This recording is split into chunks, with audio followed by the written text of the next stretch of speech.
ഇരുചക്ര വാഹന തട്ടിപ്പിൽ അറസ്റ്റിലായ അനന്തു കൃഷ്ണനെതിരെ കോതമംഗലം പോലീസും കേസെടുത്തു.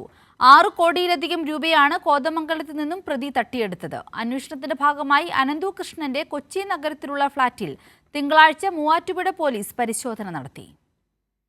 കോർപ്പറേറ്റ് കമ്പനികളുടെ CSR ഫണ്ട് ഉപയോഗിച്ച് പകുതി വിലയ്ക്ക് സ്കൂട്ടറും ലാപ്ടോപ്പും നൽകാമെന്ന് പറഞ്ഞായിരുന്നു തൊടുപുഴ കുടയത്തൂർ സ്വദേശി അനന്തുകൃഷ്ണൻ സംസ്ഥാന വ്യാപകമായി കോടികളുടെ തട്ടിപ്പ് നടത്തിയത്. 9 കോടിയോളം രൂപ തട്ടിയെടുത്തതിന് കഴിഞ്ഞ ദിവസമാണ് മൂവാറ്റുപുഴ പോലീസ് ഇയാളെ അറസ്റ്റ് ചെയ്തത്. റിമാൻഡിലുള്ള അനന്തുകൃഷ്ണനെതിരെ തിങ്കളാഴ്ച കോതമംഗലം പോലീസും 2 കേസുകൾ രജിസ്റ്റർ ചെയ്തു.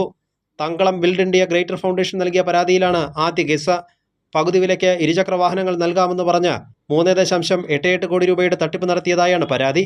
കോതമംഗലത്തെ ദർശന ചാരിറ്റബിൾ ട്രസ്റ്റിന്റെ പരാതിയിൽ 2.18 കോടി രൂപ തട്ടിച്ചതിനും കേസെടുത്തു. 1500ഓളം പേരാണ് കോതമംഗലത്ത് കബളിപ്പിക്കപ്പെട്ടത്. ഇതിനിടെ പ്രതി അനന്തുകൃഷ്ണൻ താമസിച്ചിരുന്ന കൊച്ചി നഗരത്തിലെ ഫ്ളാറ്റുകളിൽ പോലീസ് പരിശോധന നടത്തി. ഹൈക്കോടതി ജംഗ്ഷനിലെ ഫ്ളാറ്റിലായിരുന്നു അനന്തുവിന്റെയും കൂട്ടരുടെയും താമസം. തട്ടിപ്പിന് കളമൊരുക്കാനാണ് നഗരമധ്യത്തിൽ തന്നെ ഫ്ളാറ്റ് വാടകയ്ക്കെടുത്തത് എന്നാണ് സംശയം.